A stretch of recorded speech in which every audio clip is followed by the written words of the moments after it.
ہمارے آفس میں مفتی صاحب آئے، افسوسناک بات یہ کہ میں نے ان کو ہاتھ کے بجائے چمچے سے کھانا کھاتے دیکھا. کیا علماء کو بھی سنت پر عمل کرنے میں آ آتی ہے؟ چمچے سے کھانا کھانا بھی جائز ہے، کوئی گناہ نہیں ہے بھائی، ہاتھ سے بھی کھا سکتے ہو، بہتر ہے ہاتھ سے کھاؤ. بعض لکوڈ چیزیں ہوتی ہیں وہ ہاتھ سے کھاؤ گے تو سامنے والے کو گھن آتی ہے، بالکل لکوڈ ہوتی ہے نا وہ، تو وہ تو چمچ سے ہی کھانی پڑتی ہے. نارمل چاول ہے تو ہاتھ دھو کے ہاتھ سے کھا لو وہ، لیکن چمچے سے بھی جائز ہے، کوئی گناہ نہیں ہے اس میں. ان چیزوں کا تعلق آداب سے ہے، کوئی نبی کا آرڈر نہیں ہے کہ ہاتھ سے کھانا. اگر آرڈر ہوتا نا تو پھر واجب ہو جاتا. جب نبی نے آرڈر نہیں دیا تو ہاتھ سے کھایا ہے، مانا چمچے کی بھی نہیں کی ہے. دیکھو پہلے اتنے بیلچے ویلچے بھی نہیں ہوتے تھے، لوگ مٹی بھی ہاتھ سے ہی اٹھا کے ڈالتے تھے قبروں پہ. اب بیلچے آ گئے ہیں، مشینیں آ گئی ہیں، کرینیں آ گئی ہیں. جو زیادہ ہیوی آدمی ہے اس کو تو کرین سی، اس کو تو بیلچا بھی کام نہیں کرتا. تو اگر چمچے سے بھی کوئی کھا لے تو کوئی گناہ کی بات نہیں ہے اس میں. لیکن بہرحال سنت کے قریب یہی ہے، اور ہاتھ سے کھانے میں لذت بھی زیادہ ہے.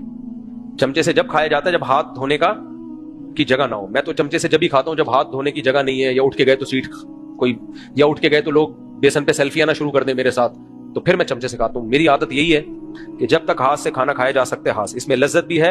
اور بہرحال نبی کا طریقہ تو یہی ہے نا، ہر قوم کا کھانا کھانے کا کلچر ہوتا ہے. انگریز چمچے سے کھاتے ہیں، جیپنیز وہ ڈنڈیوں سے کھاتے ہیں، کچھ قوم کانٹوں سے کھاتی ہے. تو مسلمانوں کا ہمیشہ سے طریقہ کیا ہے؟